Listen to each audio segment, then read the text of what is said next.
They said children don't remember things like this. But I do. It was my son's 8th birthday. Balloons still clung to the ceiling. The cake had barely been sliced, and everyone had gathered around the table for what Claire called a fresh start. I sat quietly, watching her pass around wine, her mother already tipsy, laughing too hard. "He doesn't even look like you," she said, half a sneer, half a joke. Laughter exploded around the table, forks clattering, glasses tipping. I didn't laugh. I didn't move. Then Eli stood up. He was calm, eerily calm. He reached into his backpack, pulled out a folded piece of paper, and said, "Actually, I know exactly who my dad is. But let me take you back to how we got here. Claire and I had been married 9 years. I loved her enough to give her everything. 60-hour work weeks, a house with a yard, stability she never had growing up. She used to sing when she cooked, hum low melodies that made the house feel alive. I believed in those moments. In her, in us. Until I found a receipt buried in the laundry, midweek hotel, 20 minutes away. She said she'd been at the ER with her mom. Claire always blinked too much when she lied. I played along, pretended not to notice.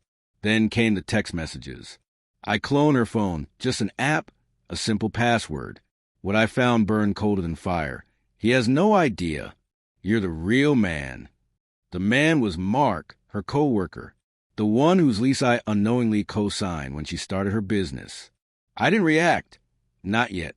I watched, took notes, followed their habits. Lunch breaks, hotel bookings, school pickups. I opened a new bank account, moved money, photocopied everything. I hired a lawyer who specialized in exactly this sort of treachery. She told me I had more than enough to take everything. But that wasn't enough. I didn't just want a legal win. I wanted the truth to slice like glass. I wanted her to see what betrayal looks like from the outside. So I waited, let it all unfold slowly. Eli was the key. He started noticing things. "Mom says not to tell you stuff," he whispered one night. "Like when Mark picks me up." That was the moment I knew. I gently asked him if he wanted clarity. Not revenge, just truth. We did the test quietly.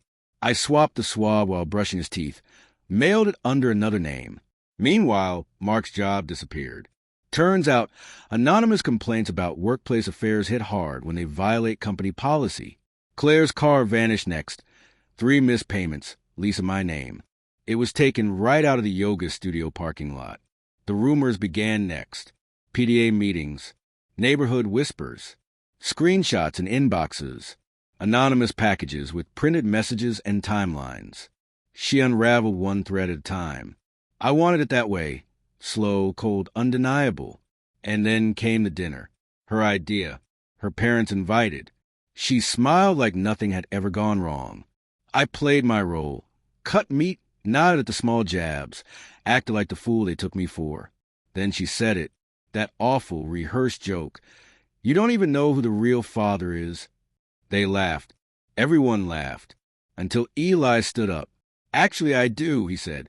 The silence that followed was absolute. He placed a folded DNA test next to the wine. "It says he's my only dad," he told the room. Claire froze. Her mother choked on a sip. Mark, of course, wasn't there. Probably never would be again. "I'm not your pawn," Eli added. "And you lied to both of us." I didn't say anything. Just stood up and collected the test. Slow and calm. "You wanted drama," I said, locking eyes with Claire. "Now choke on it." The custody judge didn't blink. Gave me everything. The house went up for sale. She couldn't afford her half. Mark blocked her. His own wife had found out. Claire's parents now send birthday cards to Eli with too much money in them, like guilt can be measured in currency. I don't hate her. That requires effort. I have Eli. I have quiet. And every time someone in a restaurant laughs too loud, I remember how silence won the night. Because revenge doesn't need volume, just precision.